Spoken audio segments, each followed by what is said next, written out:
ഇതിനിടയിലാണ് ഒരു സുപ്രധാന രാഷ്ട്രീയ ദൗത്യം നിർവഹിക്കാൻ ഡൽഹിയിൽ നിന്നും ഡൽഹി ലഫ്റ്റനന്റ് ഗവർണർ വിനയ് കുമാർ സക്സേന കേരളത്തിൽ വരുന്നത്. അദ്ദേഹം ക്രൈസ്തവ സഭ നേതൃത്വവുമായിട്ടാണ് ഈ തെരഞ്ഞെടുപ്പിന് പോളിംഗ് ബൂത്തിലെത്താൻ 2 ദിവസം ശേഷിക്കെ കൂടിക്കാഴ്ച നടത്തുക. ഈ കൂടിക്കാഴ്ച അദ്ദേഹം എന്ത് ഉദ്ദേശത്തിലാണ് എന്നതിൽ ഒരു വ്യക്തത വരുത്താൻ ഇരു കേന്ദ്രങ്ങളും തയ്യാറാവുന്നില്ല. അല്പസമയം മുമ്പ് സീറോ മലബാർ സഭ അധ്യക്ഷൻ മാർ റാഫേൽ തട്ടിലുമായുള്ള കൂടിക്കാഴ്ചയാണ് പൂർത്തിയായത്. എന്താണ് ഈ കൂടിക്കാഴ്ച എന്ന വിശദാംശങ്ങൾ ഇരുവരും പങ്കുവച്ചിട്ടില്ല. എന്തായാലും ഇതിനു പുറമെ ഓർത്തഡോക്സ് സഭാ അധ്യക്ഷനുമായും ഒപ്പം ലത്തീൻ സഭാ നേതൃത്വവുമായുള്ള കൂടിക്കാഴ്ചയും ഇന്നും നാളെയുമായി നടക്കുന്നുമുണ്ട്. നമുക്ക് ഈ വാർത്തയുടെ വിശദാംശങ്ങളുമായി ആജ്ഞ രവീന്ദ്രൻ ചേരുന്നുണ്ട്. ആജ്ഞ, ഇന്നിപ്പോൾ കൊട്ടിക്കലാശത്തിന്റെ ദിനമാണ്. ഒട്ടേറെ രാഷ്ട്രീയ നീക്കങ്ങൾ നടക്കുന്ന സുപ്രധാനപ്പെട്ട ദിനം കൂടിയാണ്. സാധാരണ നിലയിൽ സജിത്ത്, ഈ രാഷ്ട്രീയ നീക്കങ്ങളിൽ നേതാക്കൾ പങ്കാളികളാകാറുണ്ട്, അല്ലെങ്കിൽ ഏതെങ്കിലും രാഷ്ട്രീയ പാർട്ടികൾ അയക്കുന്ന നോമിനികൾ പങ്കെടുക്കാറുണ്ട്. പക്ഷേ ഗവർണർമാർ, അതിപ്പോൾ കേരളത്തിൽ തന്നെ യാക്കോബായ ഓർത്തഡോക്സ് തർക്കമൊക്കെ ഉണ്ടായപ്പോൾ ഗോവ ഗവർണർ എന്ന നിലയിൽ ആയിരുന്നില്ല പി എസ് ശ്രീധരൻപിള്ളയുടെ ഇടപെടൽ, മറിച്ച് കേരളത്തിൽ നിന്നുള്ള ഒരാൾ എന്ന നിലയിലായിരുന്നു. ഇതിപ്പോൾ ഈ ലഫ്റ്റനന്റ് ഗവർണർ, ഡൽഹിയിലെ ലഫ്റ്റനന്റ് ഗവർണർ വരുമ്പോൾ സ്വാഭാവികമായും സംശയങ്ങൾ ഉണ്ടാകും, പ്രത്യേകിച്ച് ഒരു തെരഞ്ഞെടുപ്പിലേക്ക് അടുക്കുന്ന സാഹചര്യത്തിൽ.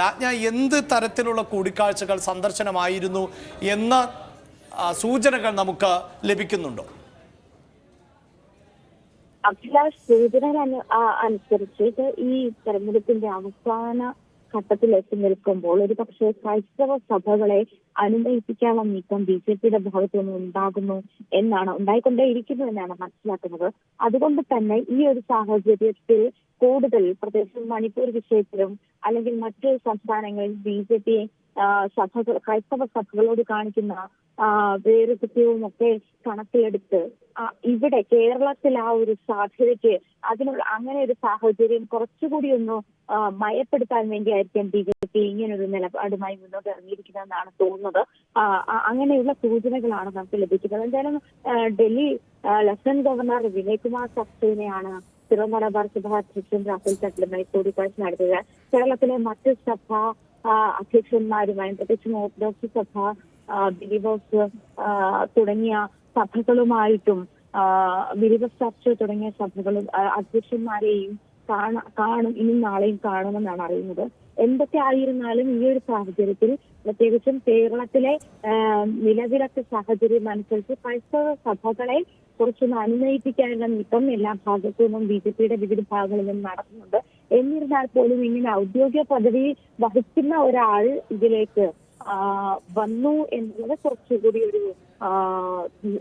ഒരു കൺഫ്യൂഷൻ ഉണ്ടാക്കുന്ന ഒരു സാഹചര്യം കൂടി ഉണ്ട് എന്നാണ് മനസ്സിലാക്കുന്നത്. പ്രത്യേകിച്ചും തെരഞ്ഞെടുപ്പ് ചട്ടങ്ങൾ നിലനിർത്തുന്നു, ലഫ്റ്റനന്റ് ഗവർണറെ പോലെ ഒരാൾ ഈ അന്വയ ചർച്ചയ്ക്ക് എത്തിയിരിക്കുന്നു എന്നുള്ള ഒരു സാഹചര്യം കുറച്ചുകൂടി